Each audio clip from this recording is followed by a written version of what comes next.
ఇల్లులు మొత్తం కూడా ఎక్కడికక్కడ కూలిపోయిన పరిస్థితి అయితే ఉంది. దాదాపుగా 4 ఇల్లులు ఇదే తరహాలో దెబ్బతిన్న పరిస్థితి మనం చూస్తున్నాం.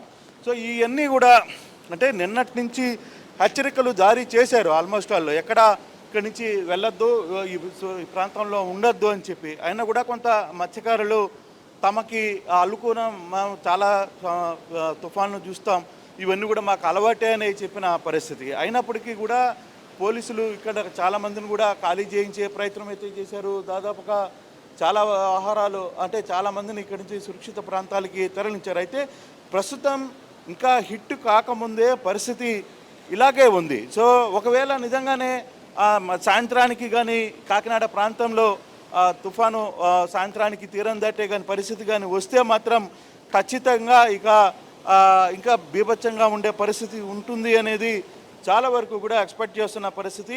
ఈ సముద్రానికి సంబంధించిన ప్రాంతాల్లో కావచ్చు, ఈ ప్రాంతాల్లో ఎక్కడికక్కడ పోలీసులను కావచ్చు, లేకపోతే ఇక్కడున్న గ్రామస్తులను కావచ్చు, వాళ్ళందరికీ కూడా అప్రమత్తం చేసినప్పటికీ వీళ్ళు ఇక్కడి నుంచి బయటికి పోవడానికి ఇష్టపడని పరిస్థితి అయితే చాలా స్పష్టంగా కనపడుతుంది.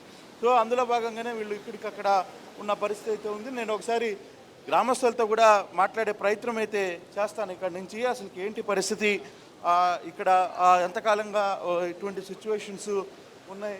బాబు ఏంటి ఇప్పుడు మీరు ఇక్కడ నుంచి బయలుదేరి బయటకు వెళ్ళే పరిస్థితి ఏమన్నా ఉందా?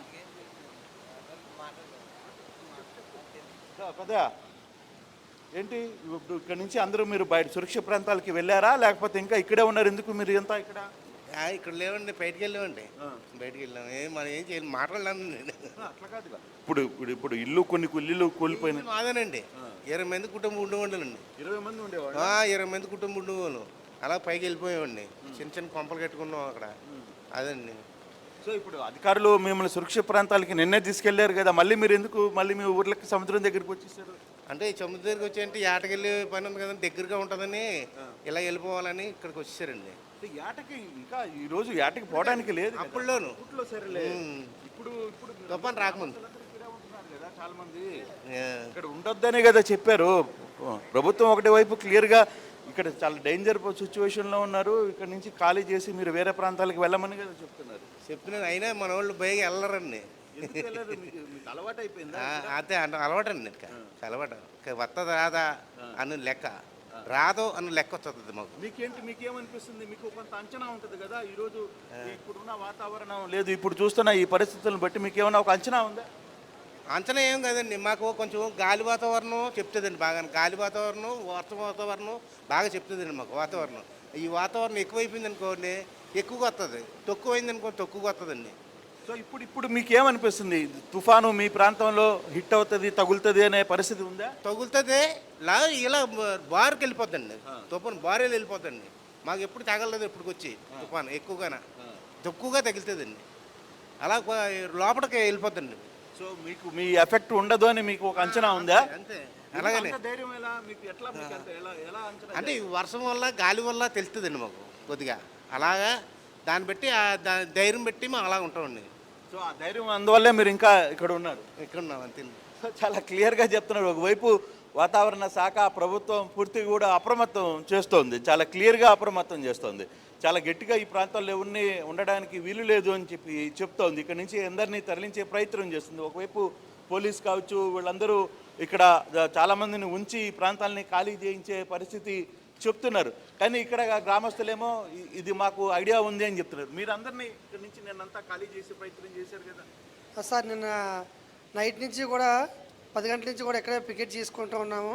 వీళ్ళందరినీ ఖాళీ చేయించి ఎవరిని కూడా దగ్గర రాకుండా మేము చూసుకుంటున్నాం సార్.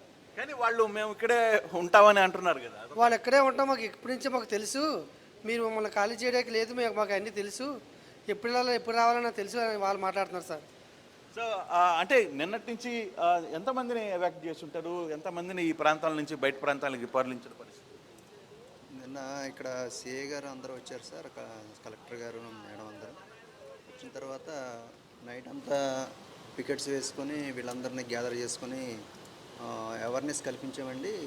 చాలా ఫ్యామిలీస్ని కూడా పునరావాస కేంద్రాలకి తరలించారు. అక్కడే భోజన వసతులు అన్నీ ఏర్పాటు చేశారండి సిఐ గారు అందరూ కూడా. నెక్స్ట్ రెవెన్యూ డిపార్ట్మెంట్ వీళ్ళందరూ కూడా స్పందించారు. చెప్పినట్టే అందరూ బాగానే సహకరిస్తున్నారండి, పబ్లిక్ అంతా కూడా. నెక్స్ట్ వీళ్ళు ఏంటంటే ప్రతి సంవత్సరం ఈ వరదలు వర్షాలు వచ్చినప్పుడల్లా వీళ్ళు ప్రజలు పెద్ద మనుషులందరూ కలిసి నైట్ పూట అబ్జర్వేషన్ చేస్తూ ఉంటారండి. అంటే సముద్రం కానీ పోటు ఊర్లోకైనా వస్తే కనుక ముందుగా ఇంటిమేషన్ ఇచ్చి మిగతా ఎవరైనా ఫ్యామిలీస్ ఉంటే కనుక వాళ్ళని ఖాళీ చేయించడానికి కొంతమంది ఇక్కడ చూస్తూ ఉంటారంటండి. సార్ వాళ్ళ అంచనాలు ఎప్పుడైనా కరెక్ట్గానే అవుతాయా? అంటే ఇక్కడ ఫిషర్మెన్స్ చేస్తున్న ఒక అంచనా ఇప్పుడు చెప్తున్నారు, మాకు ఐడియా ఉంది దీని మీద, ఎప్పుడు వస్తుంది ఎప్పుడు రాదు అనేది మాకు ముందుగానే మేము గెస్ చేయగలం అని అంటున్నారు. అవును సార్, అంటే పై అధికారుల నుండి వచ్చిన సమాచారం మేరకు వాళ్ళు పెద్దలు చెప్తున్నారంటే దీన్ని బట్టి పెద్ద తుఫాన్ అయితే వచ్చే సూచనలు ఉన్నాయని వాళ్ళు కూడా బలంగా నమ్ముతున్నారండి. ఎందుకంటే ఇంతకుముందు అంటే అవగాహన లేదండి, ఇప్పుడు ప్రతి ఒక్కళ్ళు కూడా దీని మీద అవగాహన వచ్చినటువంటి సమాచారం మీద వీళ్ళు దాన్ని బట్టి స్పందిస్తున్నారు. పోలీసు చాలా క్లియర్గా అయితే చెప్తుంది. ఇక్కడ గ్రామ పెద్దలు కావచ్చు, కొంతమంది నాయకులు ఈ ప్రాంతాల్లో రాత్రి నుంచి కూడా ఇక్కడే ఉన్నారు. అంటే వాళ్ళకి కొంత ఐడియా ఉంది అక్కడ ఏం జరగబోతుంది, ఎలా ఉండబోతుంది, ఏ టైంలో హిట్ కాబోతుంది, కొంత అంచనా ఉంది. కాబట్టి ఈ ప్రాంతంలో కొంతమంది ఉండి ఇక్కడి నుంచి సురక్షిత ప్రాంతాలకి మిగిలిన వాళ్ళని ఇప్పటికే చాలామందిని ఇక్కడి నుంచి మార్చాము. అయితే ఇక్కడ కానీ మనం చూసుకుంటే ఉప్పాడ గ్రామం మొత్తం కూడా ఈ ప్రాంతంలో గ్రామస్తులందరూ కూడా చాలా వరకు ఖాళీ చేసి వెళ్ళిపోయారు. బట్ అక్కడక్కడ మనం ఇక్కడ కానీ చూసుకుంటే ఈ ఇంట్లో కూడా మనం వెళ్ళే ప్రయత్నం అయితే చేద్దాం. ఇక్కడ చాలా వరకు కూడా ఇల్లు ఖాళీ చేసి బయటికి వెళ్ళారు. దాదాపుగా 20 మంది ఈ కుటుంబంలో ఈ ఇంట్లో ఉండే పరిస్థితి ఉంది. వాళ్ళు ఇక్కడి నుంచి వెళ్ళిపోయారు. ఇక్కడ నుంచి రాత్రి కొంత సేఫ్ చేయడం వల్ల మేలైంది. లేకపోతే ఇక్కడ కానీ మనం కానీ చూసుకుంటే ఎటువంటి సిచ్యువేషన్ ఉందో చాలా క్లియర్గా అర్థమవుతుంది. రాత్రి కురిసిన వర్షాలకి లేదు రాత్రి నుంచి పడుతున్న వర్షాలకి ఎక్కడికక్కడ ఈ మొత్తం కూడా అంటే మొత్తం కూడా కూలిపోయిన పరిస్థితి అయితే ఉంది. దాదాపుగా 20 మంది మేము ఇక్కడ ఉండేవాళ్ళం. బట్ ఈరోజు పరిస్థితుల్లో మేము ఇక్కడ నుంచి ఖాళీ చేయడం వల్ల కొంత సేఫ్ అయ్యాం. అధికారులు కూడా చాలా వరకు ఇక్కడి నుంచి పంపించేశారు అనేది చెప్తున్న నేపథ్యం. కొన్ని నివాసాలు ఉన్నాయి ఇక్కడ, కొన్ని ఈ ప్రాంతాల్లో కూడా మనం కానీ చూసుకుంటే దాదాపుగా ఈ ప్రాంతాల్లో ఇంట్లో ఉన్న వాళ్ళందరినీ కూడా ఇక్కడి నుంచి ఖాళీ చేసిన నేపథ్యం అయితే ఉంది. కొందరు ఇక్కడే ఉంటున్నారు, కొంతమంది ధైర్యంగా ఉండే ప్రయత్నం చేస్తున్నారు. వాళ్ళతో కూడా మాట్లాడే ప్రయత్నం అయితే చేద్దాం. ఏంటి మిమ్మల్ని అందరినీ ఇక్కడి నుంచి ఖాళీ చేసి సురక్షిత ప్రాంతాలకి వెళ్ళమన్నారు కదమ్మా, మీరు ఇంకా ఇక్కడే ఉన్నారేంటి? తుఫాన్ వచ్చినా మేము ఎక్కడికి పోవాలండి? ఒకవేళ పోలీస్ సిబ్బందులు వస్తున్నారు, కలెక్టర్ గారు వస్తున్నారు, మాజీ ఎమ్మెల్యే గారు వర్మ గారు వచ్చారు, వంక గీత గారు వచ్చారు, చాలా మంది వచ్చారు. కానీ ఉన్న బలంగా వెళ్ళిపోమంటే ఎలా వెళ్ళిపోతాం?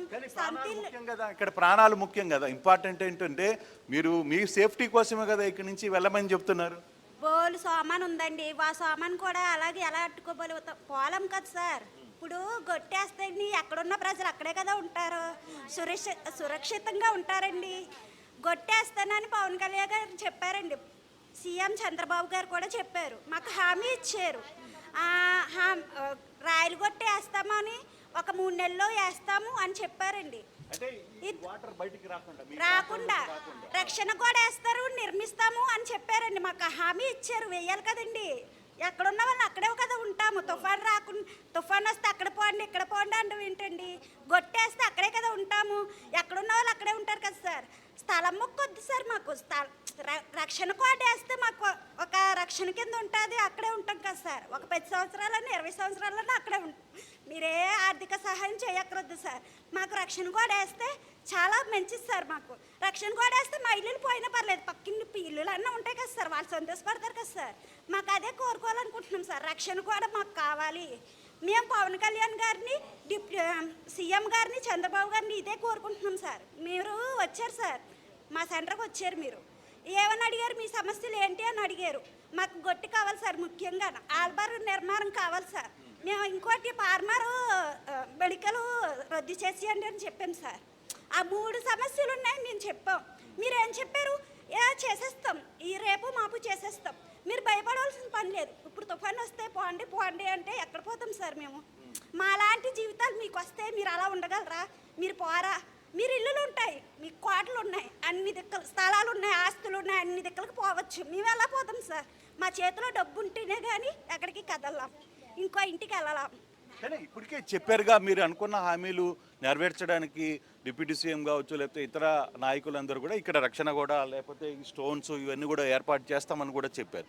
అయినా ఇప్పుడున్న పరిస్థితి, ఇప్పుడున్న సైక్లోన్ ఎఫెక్టు చాలా బీభత్సంగా రాబోతుంది. హుదూద్ లాంటి తుఫాన్ల కంటే కూడా ఇంకా మరింత ఉధృతంగా రాబోతుంది. ఈ టైంలో మీరు ప్రాణాలని రిస్క్ చేయడం కరెక్ట్ కాదు కదా అనేది.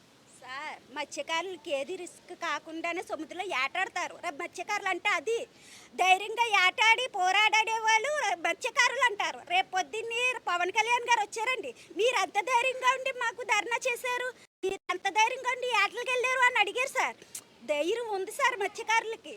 అదే ధైర్యంతో మహిళలు కూడా ధైర్యంగా ఉండగలుగుతున్నారు. వాళ్ళ వల్లే మేము ధైర్యంగా ఉండగలుగుతున్నాం. వాళ్ళకి సభాస్ అండి, మేము అదే చెప్పగలుగుతాం. మత్స్యకారులు ఎంత ధైర్యంగా ఉంటారో వాళ్ళు తోటికోళ్ళు కూడా అంతే ధైర్యంగా ఉంటారు. మేము అదే చెప్పగలం. మేము ఎక్కడికి కదలమండి. మీరు రక్షణ గోడ నిర్మించండి, మేము అక్కడే ఉంటాం. మిమ్మల్ని ఏది అడగం. మేము రక్షణ గోడ నిర్మించండి, సభాస్ సార్ మీరు సీఎం అయ్యారు, మమ్మల్ని ఇలా నించోబెట్టారని 10 మందికి చెప్తాం. మేమే 10 మందికి చెప్పి ఓట్లు వేయండి రక్షణకి, అతనే మళ్ళీ మంచి చేస్తారు అని చెప్తాం. మీరు అది ఒక్కటి చేయండి సార్, మాకు అదే కావాలి. మాకేవద్దు సార్, మీరు రక్షణ కూడా నిర్మించండి, అదే చాలు. మా ఇల్లులు పోయినా పర్లేదు, పక్కన ఇల్లులు ఉంటాయి కదా సార్, వాళ్ళనే సంతోషపడతారు కదా. 20 సంవత్సరాలన్నా 30 సంవత్సరాలన్నా పవన్ కళ్యాణ్ బాగా చేశారు, బాగా నించోడి పెట్టాము అతన్ని, మళ్ళీ టిప్పు కూడా అతన్నే నించోడి పెడదాం అని చెప్తాం కదా సార్. మేము అదే కోరుకుంటున్నాం. రక్షణ కూడా కావాలి సార్, మాకు ఏమొద్దు, రక్షణ కూడా నిర్మించండి సార్, మాకు అదే కావాలి. మేము ఎక్కడికి వెళ్ళాం సార్, మా ఇల్లుని వదిలేసుకొని మా సామాన్లు వదిలేసుకొని మా రక్షణ కోసం అంటున్నారు, మా ప్రాణాల కోసం అంటున్నారు. మా ప్రాణాలు పోయినా పర్లేదు, రక్షణ కూడా నిర్మిస్తే చాలు. ఇది చాలా క్లియర్గా ఒకటి ఈ ఉప్పాడ ప్రాంతంలో కావచ్చు లేకపోతే ఇటీవల జరిగిన కొన్ని ఏరియాస్లో కూడా గతంలో జరిగిన ఎలక్షన్స్ టైంలో కావచ్చు లేకపోతే చాలా ప్రాంతాల్లో ప్రభుత్వం ఒక హామీ ఇచ్చింది. ఇక్కడ ఈ ప్రాంతాల్లో మీకు రాళ్ళు పెడతాం, తర్వాత అంటే ఈ సముద్రం అలలు పైకి రాకుండా ఈ గ్రామంలోకి రాకుండా ఈ ప్రాంతాలకి ఉండే ఏర్పాటు చేస్తామని చెప్పారు. కాబట్టి మాకు ఇంకేమొద్దు, మాకు ఒక రక్షణ గోడ నిర్మించండి, మీరు ఇచ్చిన హామీ ప్రకారమే చేయండి అని చెప్పే ప్రయత్నం అయితే అడుగుతున్నారు. ఇక్కడ చాలామంది గ్రామస్తులు ఇక్కడ మనం చూడొచ్చు, సముద్రానికి ఆనుకొని అత్యంత ప్రమాదకరమైన పరిస్థితుల్లో ఈ గ్రామస్తులు ఈ ప్రాంతాలకి ఉప్పాడ ప్రాంతానికి సంబంధించిన గ్రామస్తులు అందరూ కూడా ఇక్కడ ఉంటున్నారు. వాళ్ళు రాత్రి నుంచి పోలీస్ కావచ్చు, అధికారులు కావచ్చు, రెవెన్యూ కావచ్చు, వీళ్ళందరినీ సురక్షిత ప్రాంతాలకి తరలించండి అని చెప్పే ప్రయత్నం చేస్తున్నారు. కానీ ఇక్కడ పెద్దలందరూ కూడా ఇక్కడే కూర్చొని ఇక్కడి నుంచి వెళ్ళే ప్రయత్నం చేయమని చెప్తున్నారు. నిజంగా మిమ్మల్ని అందరినీ సురక్షిత ప్రాంతాలకు వెళ్ళమన్నారు కదా, మీరు మరి ఎందుకు వెళ్ళకుండా మీరు ఇంత రిస్క్ ఎందుకు చేస్తున్నారు ఈ ప్రాంతంలో?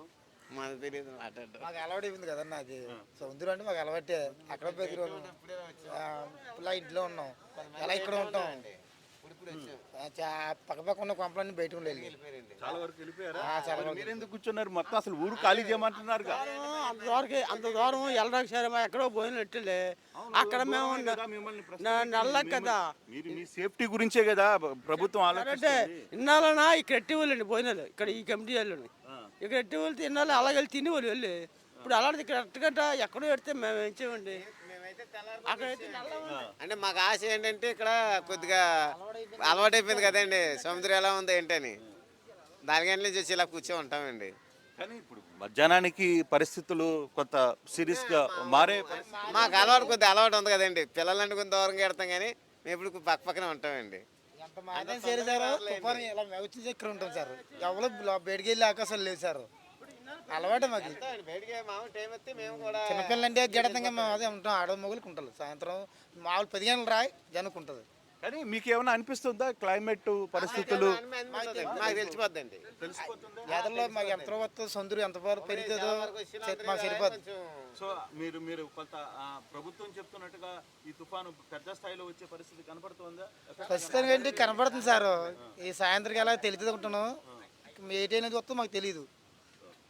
సో ఇది చాలా వరకు క్లియర్గా చెప్తున్న పరిస్థితి. అంటే ఉప్పాడ గ్రామం పరిస్థితుల్లో మేము చాలా వరకు కూడా ధైర్యంగా ఉన్నాం. ఇక్కడ మాకు పరిసర ప్రాంతాలన్నీ కూడా తెలుసు. కాకపోతే మాకు కావాల్సింది ఒకటే, ప్రభుత్వం మాకు మొన్న కావచ్చు లేకపోతే మిగతా ప్రాంతాల్లో కూడా నాయకులు వచ్చినప్పుడు ఇక్కడ మాకు హామీ ఇచ్చారు. కాబట్టి ఇక్కడ ఏదైతే రక్షణ గోడ కడతామన్నారో అది రక్షణ గోడ కడితే చాలు, మాకు ఈ ప్రాంతం అంతా మాకు ఎటువంటి ఇబ్బందులు లేకుండా ఉంటాయి అనేది ఈ ఉప్పాడ గ్రామ ప్రజలు చెప్తున్న పరిస్థితి. Right, thank you Krishnamohan, thanks for the details. ఎప్పటికప్పుడు మాకు అప్డేట్స్ అందిస్తూ ఉండండి. మరోవైపు మనం చూస్తున్నాం ఎలా మూవ్ అవుతుంది అనేది మీరు ఒక్కసారి ఇక్కడ చూడొచ్చు.